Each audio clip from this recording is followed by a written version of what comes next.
Today on the podcast, I'm joined by Annalese Walmsley, someone who's taken the unconventional path through a state agency, tech, and leadership, all without playing it safe. We talk about taking risks, staying resilient, building better businesses, and why simplifying your tech stack might be the smartest move you make this year. Hope you enjoy the episode. If you're an estate agent that wants to stay ahead of the competition and to make more profits, then you need to talk to Iceberg Digital. Iceberg doesn't just sit alongside your CRM system, it replaces it. It's the UK's leading AI operating CRM system for estate agents, combining your CRM system, prospecting, marketing, website, and compliance all in one ecosystem. Your CRM system becomes fully automated, taking care of those repetitive tasks your team shouldn't be doing. Your prospecting runs 24/7, scanning the portals, capturing property addresses, matching them with your database, and sending them personal outreach faster than any human ever could. Your marketing is automatically written to match your tone of voice. Blogs, property descriptions, vendor updates, all done for you. And your website becomes AI driven, adapting to each visitor in real time and making your agency discoverable on Google and also on tools like ChatGPT. Agents across the UK are already using Iceberg to run a leaner, smarter, and more profitable business. Visit icebergdigital.co.uk and mention the Estate and Consultancy podcast when you book your demo to get an exclusive perk. Annalese, welcome to the podcast. Thank you for having me, Chris. Thank you very much. Should probably start by saying about how this actually came around, because you put a post on, I'd imagine it's LinkedIn, everything's on LinkedIn these days, saying that this is your season of yes. And I thought I'll seize my opportunity and go, do you want to come on the podcast? And so talk me through, what is the season of yes and why on earth are you doing it? Season of Yes. So I did it a couple of years ago. And to be quite honest with you, it's just an opportunity to start saying yes to things that you put off. So things that you put off, things that scare you, things that open doors, the stuff that you wouldn't normally do. And I did it a couple of years ago and I just found my confidence a little bit more. And I was on a lot of speaking things. I attended a lot more events. I'd gone for a job that I wouldn't have gone for. And I just thought, you know what's the worst that can happen? And my season of yes is about I kind of felt like in the last year I've been very vocal on LinkedIn, very kind of like, but almost like hiding behind it. So I wanted to be a little bit more out there. And turns out saying yes to things means people actually ask you to do stuff where they wouldn't do normally. And being a woman in our industry, there's lots of talk about women who get asked and don't go on podcasts or panels. So I'm like, I'm here, I'm willing, I'm able. So ask me. Yeah, I think you're actually the second season of Yes guest. That's easy to say. I mean, the first one was Sarah Hood, for obviously Big and Women Estate Agency fame. I think she literally same sort of thing. I'm on the season of Yes. I think it was when she was doing her 5Ks and running her pants and whatever else it may be. I remember The those days. and stuff. Absolutely. And then literally same thing. So there we go. It's quite a common thing. So let's talk through about how you first got into the estate agency world, because you've not actually been an agent sort of on the front line, so to speak, but you've been all around it for the last long period of time. So talk me through kind of where it first started for you. Yeah, so my background is insurance. I worked in insurance. I also worked as a childminder, so I'm a qualified nursery nurse. A career path I never, ever, ever want to go on ever again. And I accidentally fell into property. So in the usual way, everybody says it, but I fell into it in a slightly different way. In that I worked for Glynis Frew. As her PA many, many, many moons ago, from the York office when they were big and they were growing all the franchises. And I was the first person to organise the Hunters National Conference, so the first ever mass conference they held for the franchisees. That was me. I organised that, got the suppliers, the speakers, and I used to support with all like the training stuff that they used to do for new franchisees coming into the business. But then I left there and went back to insurance, sort of did a little bit of a loop and went into recruitment because I was working as a PA, seeing all this stuff happen and thought, I can try my hand at recruitment. Pretty good at it, not gonna lie. But it bored me. So I kind of was starting to look for something else. And then I was getting married. So I was like, I just want a 16 hours a week job, nice and simple. I can be that little wifey at home. Applied to be Ian Preston from Preston Baker's PA. And he was like, you'll be really bored. I don't think this is going to interest you. He was right. It wouldn't have interested me for very long. And was like, I've got this prop tech business that I'm starting up, and we're looking for an operations manager. And I, in my typical yes fashion, was like, yeah, I can do that. I've never done that before in my life, but I'll give it a go. So I did that for a couple of years, and then I got headhunted by Zero Deposit. So I kind of entered more of the supplier space by doing deposit alternatives, things like that. And yeah, I'm not going to say, I almost said I lost 6 years of my life to it. I didn't lose them. I gained a lot of experience, but I was 6 years in deposit alternatives, which was insightful to say the least. But yeah, never been an agent, but have worked with them for almost 15 years now. And how was, working alongside Glynis? Because I know Glynis from my property franchise days, and I think she's great. I think she's really a strong force in the property world. How was that sort of initial introduction to the world working alongside Glynis? I'd say first, the word I would use to describe Glynis is formidable, is like the word. She is just this really strong, influential, but knowledgeable person who basically doesn't take any rubbish. She is that person. But working alongside her, I worked in York office, which was the head office for the franchise team. So I worked with Carrie Alliston, Andy Bushell, all of the main people of the time. It was fast paced, it was full on, and it was intense. Like, I was, like, there for almost 2 years. So intense that I was too scared to leave, when something's that busy and it's that intense. But I actually resigned when Glenys was off having, I think it was a knee op or something like that over Christmas, because I was like, "I am very scared about doing this." So I did it long distance. But how yeah, I was gonna say, yeah, just hit the ground running, just like hear the tree swinging on the hinge. Because you in that case, there's a small world in the estate agency. You probably worked alongside Holly Price in sort of I with did. and with Laura Cooper, all those sort of so, yeah, there we go. It's So Holly Price did, yes, she worked in the York office, so did Laura. yeah. And a bit of a story there is that Laura's son is actually in my youngest daughter's class at school as well now. So we see each other at events, but also in the playground, which is strange. God, there is such a shallow gene pool in the estate agency world. It is shocking, but I'm here for it. It makes it nice to easy to know everyone because always know someone who knows someone else. That's really good. Exactly. So talk me through. So you're part of it's Agents Together, isn't it? Or Agents Giving. I can't remember which one it is. Your Agents giving. Agents Giving. Yes. No, thank you for correcting me there. Yeah. So Agents Giving. So how important is it being a part of that? Because I know Agents Giving is there to kind of put together all the charitable aspects of a estate agency under sort of one roof. How important is sort of that giving back aspect from the estate agency world? I think it's huge. I think there's a lot of isolated charity efforts that go on in the industry. So you're supporting your local food bank or your local charities and things like that. But Agents Given is kind of broader. So it's supporting, nationwide drives for like the Winter Coke campaign. Obviously, they do things like the Agents Given Dragon Boat race every year, which I've never done, but I'm actually being coaxed into doing this year. I'm not sure whether that's a good idea or not. But I think it's about giving back. We've got the Property Mark Trust that is for property professionals. This is about giving something back to the community outside of our industry rather than it always flowing in our industry. So the committee that I work alongside and the ambassadors are fantastic. We have regular get-togethers to talk about different charity events. We are currently recruiting. I will put that out there for more ambassadors. If anybody's interested, drop me a line. But yeah, super important to give back outside of our industry because I think outside of our industry, our reputation isn't great. So it's a nice thing to be able to do. I don't want to start with the smack talk here too much, but you should be aware that obviously I'm on the board for the boys club, and so we're talking about at the moment about activities to do for the rest of the year. And one thing that's come up quite a few times is the dragon boat race, and but yeah, under no uncertain terms, we're a competitive bunch. Like it has been made crystal clear that if we do it, we want to win it by a mile. I haven't told you whose team I'm on yet. So, Well, I've got Ben Madden on my team, so I'll be winning. okay, all right. Actually, I don't know whether we're on the same team then because it's Oh, still, okay. Yes, it's still out sorting it out. And I'm sure this Ben might, would be the best thing ever. Then if we're on the same team, we could be winning all round. I think we might be. Oh, there we go. We'll have to see. But if not, you're going down. So talk me through. So we are recording this at the beginning of February. Now, by the time this goes out, it'll be just before Women in the State Agency.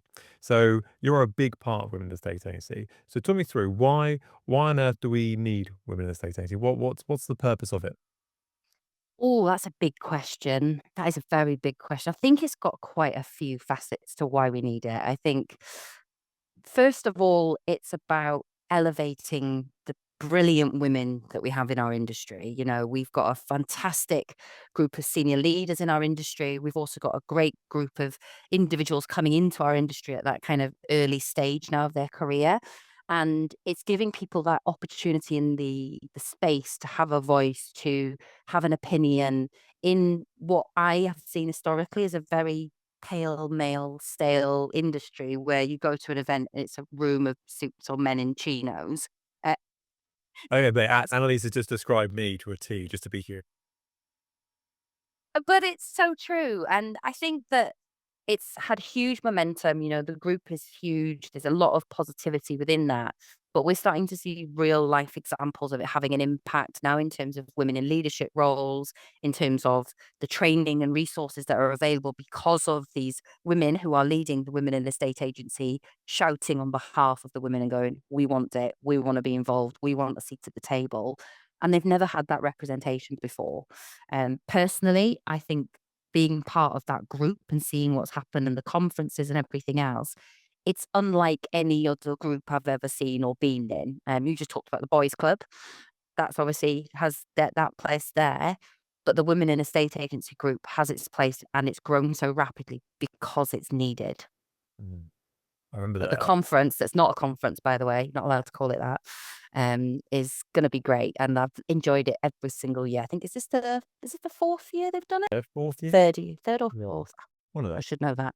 It's quite a few. It's one of the ones that, we're sponsoring it this year. Not the main sponsor because like, we're not as big as Rightmove, unfortunately, but, we're sponsoring our the growth zone, so we're in a section with, Josh Rayner. So, and you actually shameless plug here, you can actually win a holiday by visiting our stand. Josh is organising it, so it's probably like Marbella or somewhere, but, you can No, win a it'll holiday be by coming and see. Dubai. It'll be But Dubai. Come on, it's Josh Rayner, of course. recruitment 101 goes to the. Yeah, honestly, Dubai. It will definitely be Dubai. Guarantee it. I'm going to win that prize. What do I have to do? Well, I've got about 45 QR codes in a box behind me that you always guarantee you a win. So talk me through then. So you're on the front line of this because I can kind of claim ignorance for this because I actually Rachel, my Rachel with our team was laughing at me a while ago because I was like, oh, I tried to join the Women in the State Agency Facebook group. I was like, got rejected. She was like, yeah, because you're not a woman. I was like, I just wanted to help. So I didn't know that was a thing. So that was a bit embarrassing. But now in being inside the Facebook group, what changes do you see sort of with the, conversations you're having? Because I imagine they're sort of hopefully evolving over time from sort of, "I'm not getting this, to now I am getting this, and I'm kind of gone from this position to this position." Are you seeing that sort of evolution over time with the conversations you're having there? Yeah, I think, we talk about these sorts of figures and stuff quite a lot, but like women who put themselves forward for roles are less likely to if they don't meet 90% of the criteria versus a man who meets 40. You'll go, yeah, we'll just, or like me who goes, yeah, I'll just do it. But we're starting to see more women go into that group because they want to ask for pay rises. They want to ask for what they're worth. They want to go for that promotion, or in some cases, they've had a really negative experience with an employer or a member of their team, so it's really been about people coming into the group with honesty, but then people responding with actual, like, empathy and actionable things to do. So it's not a weeping, oh my God, everything's so rubbish and everything's sad. And isn't it awful because we're a woman in the industry? There's a lot of people holding people up, telling them, giving them guidance. And, I've not seen that anywhere else. So what I've seen a shift in is people openly asking for help through a network of what I would call strangers. We're not strangers once you've been in there long enough, but opening up to individuals, even sometimes their competitors are in that group as well. So I think that's really powerful. It's that platform for change. It's that platform for supporting one another. And I've seen that change over the years. When it first launched, you had the same people who would ask the same sorts of questions, whereas now it kind of explodes on a daily basis with lots and lots of different types of things. I have heard it's a very lively group, to say the least, so there's a lot going on. What was a likely group? So you've seen the regional ambassadors, right? You've got Emma Redley, you've got Alex Tan. There's some right live wires in there. Yeah, you know you're in a room with those 2. Sarah Hood. Absolutely. So I can only, I can only look at this from sort of an external point of view because I'm not a woman.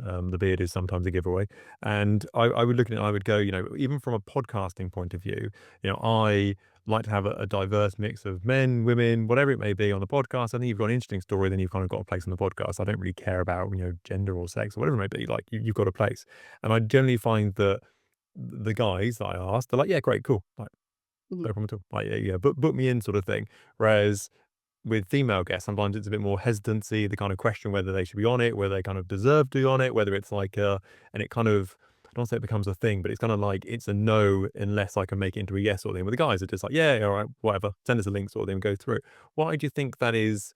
That hesitancy to almost put yourself out there. Why do you think is there? I appreciate that's a really hard question to answer, but why do you think that is necessary there? I think there's still a huge amount of imposter syndrome with women, especially if you are in a place where you have knowledge and experience to share. Sometimes it's like, well, is there value in what I'm sharing, or could somebody else do it, say it better? We see loads of these events, not yours in particular, but other events where it is all males on the panel. So it's almost like a mental barrier to get over it. It's like, well, if it's usually men talking up about this subject, why would anyone want to listen to a woman? And that genuine fear of being compared as well, in terms of, because you're a woman, is your experience worse or better than a man's opinion? So I think that's one of the things. And I think it's a fear of putting yourself out there. If you haven't done it before, a lot of women in our industry have never done podcasts, webinars. They might have written a column for a local newspaper, something like that. But this is still alien. This is only really, what, 3 or 4 years we've been seeing podcasts and webinars become like every day somebody's launching one, it feels like. But I think it's that fear of putting themselves out there that stops them. And unlike me, I'm quite chatty, so I'll just chat about anything, whereas some people are not like me. That's it. I always think that whenever I go to events and I see you on a stand, you're always one chatting to people. You're very sort of outgoing and sort of go to people. Whereas I think naturally, this is guys and girls as well. Sometimes it feels a little bit unnatural to kind of like put yourself out of your comfort zone slightly, kind of take that step beyond and go, "Hi, I'm Chris," and whatever it may be. It doesn't come so natural to some people. It's quite interesting that though, isn't it? Because we're all in sales. And sales is deemed to be you've got to be really confident, you've got to be able to put yourself out there. But actually that's not true. Some people sell quietly, not loudly. So yeah, it's interesting because I'm an outgoing introvert. Well, An wow. an extroverted introvert. Yeah, I talk just really quietly. Yeah, I talk about a lot, just Let, quietly. let, let's talk about your specialist subject, shall we? Let's talk about Kotini, which always sounds like I should be like in an Italian restaurant, like giving me like I'm doing the Italian hand for listening in like the Kotini sort of thing. And so I think so. What problem does it solve for estate agent? Because obviously that's the core job of anything is to kind of make everyone's life easier, solve some issues. So what does it even do? Yeah. So before we move on, Kotini, did you see my post as to what it means? Can you I remember? didn't. Did I see your post? I don't. If I Uh, have, I've instantly forgotten it, and I do apologize. and I'm going to get it wrong now. This is what's going to happen. But if I do get it wrong, I'll edit it. But no, it means my home in Finnish. That's what I think. There you go. So they now know what Kotini means. It's not some pasta. It's not, yeah, Yeah, not I'm Italian. not. Yeah, I'm on the right continent, but I'm a long way off. Yeah. But basically, we are a digital onboarding platform that replaces 4 or 5 different bits of tech that agents use today to onboard vendors and buyers. So, if you walk into any typical estate agency today and ask them, how do you get your vendor from, I want to list my property to go in on the market? They will say, well, we send out a contract through DocuSign or Adobe or whichever of those platforms. We then trigger an ID check. We then download titles and things from the land reg. We will then send out a PDF PIQ form, and then we might ask them to click a link to make a payment for upfront payments. That's typically what agents are doing today. With Kotini, they come into our system that integrates with pretty much every CRM that's out there.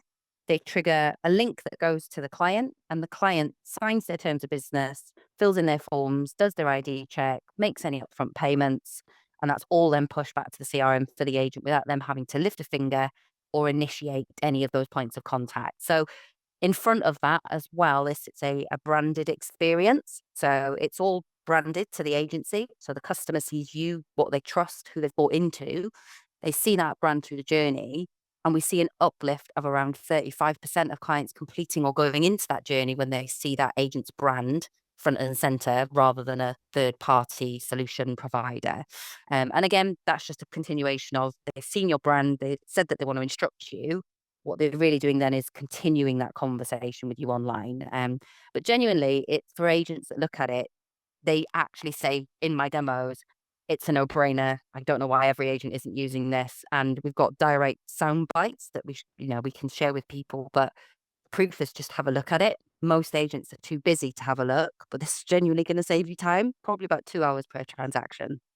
You must see some absolute car crashes. You must see some absolute like, "Oh, yeah, I've been doing ID checks for the last 20 years, and, oh, it's take a picture of the front of the passport, and that'll do." And you're like, I had one on Friday. I had one on Friday. So this lovely couple, and they got their own little agency, and I was like, "Okay, what are you doing at the moment?" Exactly what you've just said. Photographs of the ID, and then I asked them the question.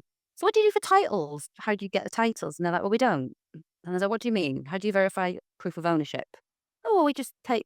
They say they're the owner. They're the owner. Like, pretty sure that's not how it works. So I tell you what we're going to do. We're going to set you up on Kotini where you can make sure that you're compliant. You've got all your documents, but they've got agents have like their mobile phones full of people's ID documents, bank statements, really, confidential information.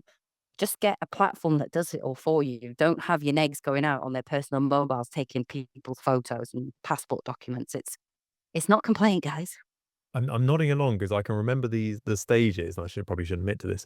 I remember the stages of compliance in estate agency business I've worked at, and I remember in 2004, 2005, when I first got into estate agency, if you got a picture of an ID, like, you were, like, the most compliant person in the building, like, you were, like, the Mac daddy when it comes to compliance, and then if you then later on down the line, if you had it on your mobile phone, like, you were probably doing all right, yeah, just airdrop it over or email it over sort of thing, that was all right. Yeah, so I'm wincing at my own thoughts about when having my compliance from over the years before all this stuff was around. And it doesn't have to be scary. I think a lot of agents are scared of compliance because there's obviously these fines that go out, and if you look at the news that's out recently and all the sort of promotional stuff that I'm getting from various channels at the minute. It's like, look at all these agents being fined, look at all these things. But actually, when you look at the data, they're not being fined for not being compliant. They're just being fined for not registering. It's not the actual not doing the compliance, it's just a failure to register or register on time. So I think it gets a bit of a bad rap in our industry where people are like, oh, look at all these non compliant agents. They're not non compliant. It's just one admin task has slipped through the hoop that's just so happened to cost them thousands of pounds. And how, not that I'm asking for a friend here, but how do you get caught with this sort of stuff? Is it a case that you get the trading standards knocking your door one day and they give you 24 hours to get your life together, or what's the sort of worst case scenario? Yes, so there's HMRC, things like that get involved. You've got trading standards, and they have a register as well. So you'll get reminders, and then they'll issue you with a fixed penalty. So that's how you end up on the system. To be honest, it shouldn't be difficult. Stick it in your diary. Like everything else. I mean, I'm not one to talk. I forget my wedding anniversary and stuff all the time. But, you know, that's all that they need to do. Or get a system that reminds you and tells you that you need to do these things. I can recall some horror stories. I remember when I was at Countrywide, they used to have a thing called a launch pad. And basically, it was an iPad, basically. It was an iPad with some software, and you used to be able to do your floor plan on it and do your T's and C's and bits and pieces. And it was very confusing back in the day. So confusing that one of the offices uploaded their front page of the passport to Rightmove as the main picture of the house, that was an interesting bit of compliance over the years. And I saw just the other day, it was about a week ago, it was a post on social media, and the agent has uploaded the entire transcript of an email chain of the offer negotiation between them and the tenant buyer of the property, going, "Oh, will you do 610? I can't do 610. Will you do 615?" Going backwards and forwards. I would upload this property description. Oh my God. Honestly, there are some things in life that are like you mess up, aren't there? Like I've had AI tools go wrong on me, not me like for me, but I was the recipient of AI going wrong, where I was copied into an email that an AI had transcribed that I wasn't in, that let's just say was not favorable. But uploading the wrong documents, all those type of things. It's so easy to do though. It's so easy to do. But now there are tools out there that just push them from one app to another to your listings. Like there's a tool for everything in a estate agency, I think. There is, absolutely. There's something somewhere, as Simon Ware would say. So, I think I've had, speaking of replying emails, one of the funniest ones I've had, a little story here. I had a person who bought a upfront marketing pack via whatever company I was with at the time. I'll keep it broad.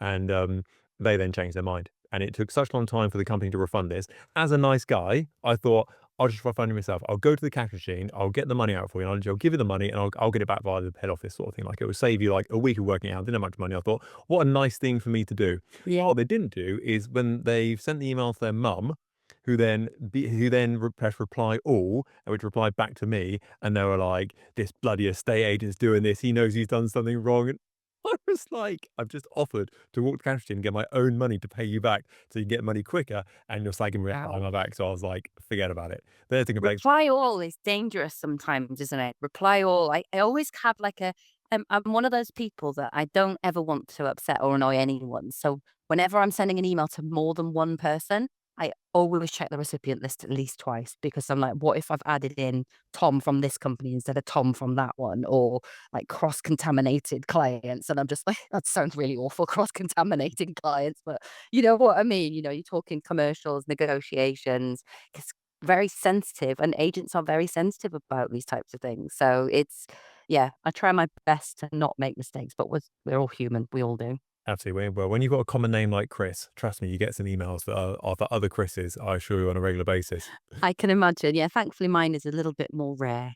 So, what excites you most about the future of estate agency? What's things you look forward to and go, this technology is coming forward, or this is what's happening in the wider marketplace? What's things you look forward to and go, actually, that coming into estate agency is going to be a good thing for whether it's for the agent or whether it's going to be for the consumer on the other end of it?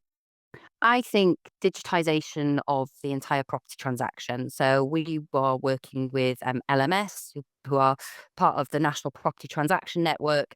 It's that the aim of the Open Property Data Association, the NPTN, Kotini, who's one of the founding members of that, is to create a shared source of truth, which has all of like ID documents, property information, searches in one place and remove duplication. I think the challenge with that is that lots of agents aren't digital. They won't move towards digital. Lots of solicitors and conveyancers also aren't very digital, or they've got their own core CRMs or LMSs, I think they call them, something like that. But that's what excites me because there is so much duplication that even when clients fill stuff in for us, they then have to go to another provider and do exactly the same when they get a solicitor, and it's pointless. So my big thing that I'm excited about is in 2026 is starting to see that digitization come into play, even if it's just ID. We're seeing Credus do stuff with that already. We're seeing the government One ID stuff that they're doing as well. So I do think 2026 is going to be the start of digitalizing the property transaction space. It's crazy, isn't it? I guess you're only as quick as your slowest person in that situation because you could be the most, 9 out of 10 properties could be the most digital, AI powered, whatever it may be under the sun. But if you've got one person who's got to walk to the filing cabinet 15 times a day, you're only ever going to be as fast as that slowest link. Exactly. And I think we are seeing more and more agents adopt tech now, the ones that are frightened that robots are going to take their jobs. Or they do still exist. I had one of those last week where she was like, "Oh, I think it's great, but this is my job." Like that's all she could see was that we were taking her job. Where I was like, "Well, now you can focus on the actual client side of your role rather than the admin side." But genuinely, the more agents adopt tech, and not just Kotini, but all different types of tech, whether that's valuation follow-up tools, all that type of stuff, the better experience the customer gets because you're only human and you make mistakes, you forget to send emails. If you've got tech doing it instead, they're getting a much better experience because it's seamless rather than disjointed and messy. Yeah, it's funny, isn't it? Because I think you look at what agents want sometimes and what the public want are two very different things. Because, as you mentioned with the example there, that person wanted to keep their job and kind of keep it going in that direction. But that's actually not what the public want. The public want, No. quick, speed, efficiency, sit on your sofa in your pants, tick, tick, tick, send, I've paid that money, right, we're on the market sort of thing. Yeah. Whereas agents probably maybe don't want that sort of openness potentially to their diary and stuff like that. They want to keep a kind of element of control on there. So it's kind of balancing that act between sort of what the world wants and what agents want all at the same time. Yeah. I think one of the best examples that Kieran, when I joined Katini, gave me as an example to sort of understand where they were coming from as a product was when you open a bank account and you have to do your ID checks, you have to verify your address, and you have to do all of those hoops.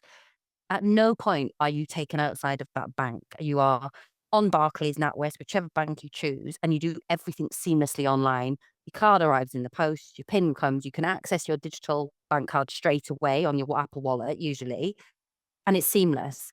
Property is so far away from that, and we're aiming to move towards that space because, like you say, that's what consumers want. They want quick, easy, always on tech, and that's what you need to have.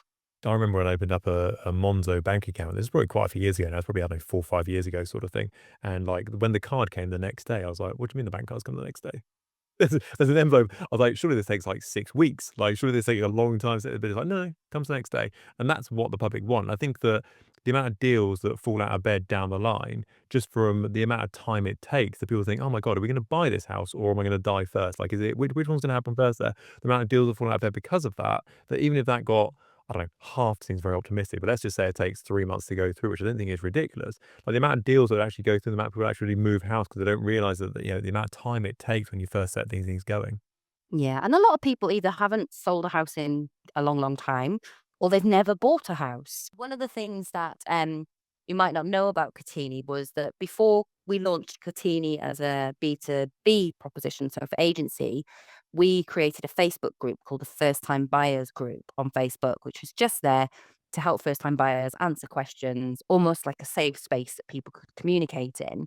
That group is still going. That's now got over 60,000 members in there, and that includes sellers, that includes buyers, and every single morning when I go into that group and just have a look, the amount of them that complain about agent communication, fees, what am I being charged for, why is everything so slow? That it's like a hive of really unhappy people, which is unfortunate because these are people that are buying a house for the first time and should be really excited, but instead they're stressed, they're nervous, and that community is yeah, it's, interesting to see what's going on out in the market.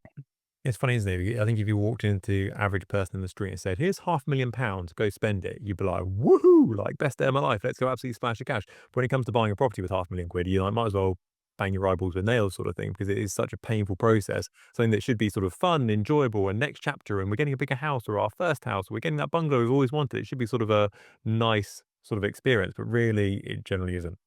No, they say it's in the top 3 things of the most stressful things you'll ever do in your life. I think is it, death of a spouse, buying a house, and I can't I remember think what the divorce third would one be the, yeah. divorce, yeah, so those are, like, the 3 most stressful things. 2 of them cost you a hell of a lot of money. Buying a house and having a divorce. But, there's just all of these things that I see day in and day out, and that community reminds me of exactly why we're working with Kotini, why we do what we do, and kind of our mission to give consumers transparency because they don't know what you need to do as the agent. They don't understand what hoops you need to jump through. And I don't think many agents, that's actually, no, I don't think all agents clearly communicate what that process looks like. They don't even know, like, how long is it from, exchange to completion? How long do searches take? They just don't know anything. So if you're an agent, and I know I can't speak because I haven't been one, be as open and over communicative about the timelines of like that transaction, what they can expect realistically, so that they're not set up for disappointment because there's a lot of unhappy buyers and sellers out there in that group, and there's a lot more we can do with them. Annalise, thank you so much for your time. They've been very generous to this. Thank you so much for coming on. Thank you, Chris.